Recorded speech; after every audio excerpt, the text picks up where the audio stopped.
મહુવાના 185 વર્ષ જૂના સ્વામિનારાયણ મંદિરમાંથી સ્વામીઓએ જ મૂર્તિ રાતોરાત ઉઠાવી લેવાઈ હોવાનો પડઘો હવે સુરતમાં પણ પડ્યો। શ્રી લક્ષ્મીનારાયણ દેવ ગાદી સ્વામિનારાયણ સંપ્રદાય સત્સંગ સમાજ દ્વારા વિરોધનું રણશીંગું મૂકવામાં આવ્યું છે। મહુવા ખારગેટના 185 વર્ષ જૂના સ્વામિનારાયણ મંદિરમાંથી રાતોરાત લક્ષ્મીનારાયણ દેવની મૂર્તિ ખસેડવામાં આવતા વિવાદ। સુરત, દક્ષિણ ગુજરાતના અમરેલી, ભાવનગરના અલગ અલગ વિસ્તારના હરિભક્તો મહુવા ખાતે જઈ વિરોધ નોંધાવશે। હાલ મહુવામાં આ બાબતે પોલીસ ફરિયાદ કરવાની પણ કાર્યવાહી શરૂ। નિત્ય સ્વરૂપ સ્વામી અને બાલ સ્વામી સરદાર દ્વારા સ્વરૂપ સ્વામી ભગવાનની મૂર્તિને રાતોરાત જ મંદિરમાંથી ઉઠાવી લેવાઈ।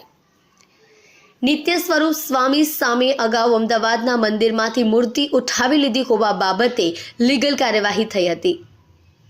મંદિર તરફથી લીગલ નોટિસ આપવામાં આવતા સ્વામીએ મૂર્તિ પરત કરી હતી। ઉપરાંત રાતોરાત જ મંદિરના ગેટની બહાર દિવાલ ચણી દેવામાં આવી। આચાર્ય વિહારી લાલજી મહારાજ દ્વારા 185 વર્ષ પહેલા ભગવાનની પ્રતિમાની સ્થાપના કરવામાં આવી હતી।